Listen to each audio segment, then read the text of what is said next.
And welcome to another edition of Web Chat with the Warden. I'm Chris McMillan. Joining me again, Warden Mayberry. And how are you doing today? Good. How are you, Chris? I'm doing good. I can't complain. And you got a busy night coming up on council and a really interesting agenda. I talk a little bit about the final draft from the Community Sustainability Plan. Sure. The community for the last year, members from the community have contributed towards this community sustainability plan. They came up with six goals, 15 objectives, and some 70 action items that they'd like to see implemented across the county. So tomorrow night, the county will be looking at, or the county council will be looking at the plan again for one final time. And along with the plan, there's a way of developing a criteria for how do we put what actions in what place. And then the implementation plan is also included. And then we'll, if county approves it, then it'll be sent out to all the lower tiers, and the lower tiers will have an opportunity to comment on it before it comes back to county council in the fall, and then it will be officially passed and sent on to, or put into place. Now, I understand one of the things to come out of this will be a renewable energy plan and a renewable energy I guess for the county to completely run on renewable energy by 2050. Can you explain what that would mean, what type of steps we would have to take for that to be implemented? Sure. One of the goals of the plan is to make Oxford County a leader in environmental action, not just in behavior, but in taking action that will make Oxford kind of the leader in the province and maybe in the country as in environmental activities. So one of the motions that will come forward tomorrow night is a motion around making Oxford 100% renewable energy by the year 2050. And that's sort of the big goal, the objective out there. And then from that will come a group will get together and decide how to, at least I assume that's what will happen, will decide what does that actually mean, so to create a clear definition, and then from that, what are the actions needed to take place.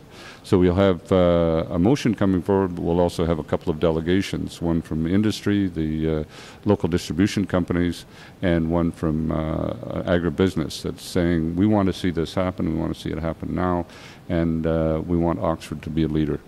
Now, you mentioned before that Mayor Birtch will probably be the one bringing forward the motion, so we know where he stands on it. What's your stance on this? Is this something that you would like to see implemented? Well, I think for sure that it could be. There isn't a question in my mind that renewable energy is at the forefront. Over the last number of years, the price of renewables as compared to non-renewable energy has been dropping, and so they've almost reached parity. So over the next few years, we'll certainly see a situation where non-renewable energy will actually become more expensive than renewable energy, and it's because of the investment that communities making, but also because of the strides that are happening in technology, and even companies right here in Oxford County that are making huge strides forward to kind of lead the way. And I think that's why we'll see the business sector supporting this and saying, you know, we can do this. Just sort of show some leadership, and we'll help you get there. Is there any other municipalities in Canada that are doing this right now? Well, the City of Vancouver has also passed the same type of motion, and they're sort of in exploratory stage as well. So we'll be sort of following along. Around the world, there's a number of countries and places. Think of such diverse places as the state of Hawaii to cities in Germany and Barcelona, Spain. Have all said this is where we're going, and we know we can do it. It's really a case of political will more than technical know-how, because we already have the technical ability to do it. It's simply a case of saying we recognize that because of climate change and other the changing technology of the world, that this has to happen, and Oxford should be a leader in it.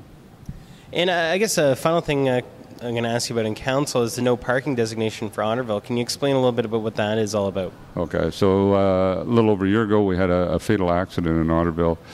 Norwich Council asked the county to make some recommendations on how they could improve an intersection, and county has come back and said we think there should be a removal of 8 parking places.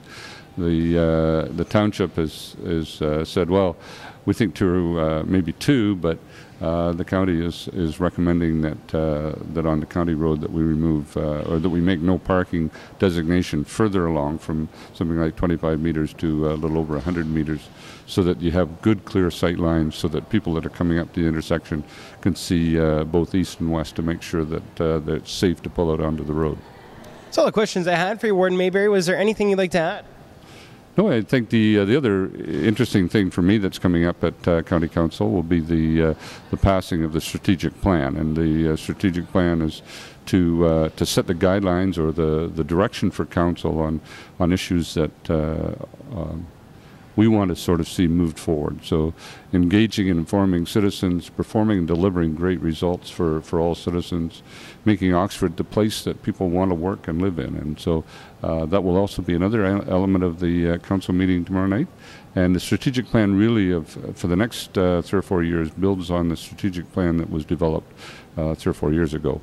And so it's sort of the second phase of a good plan. And I think it speaks to the quality of the plan that we're actually not changing very many directions. We're simply enhancing what we've already asked or already stated we want to do. All right. Well, it should be a very interesting council meeting on Wednesday night. For Warden Mayberry, I'm Chris McMillan. This has been another edition of Web Chat with the Warden. Please join us next time.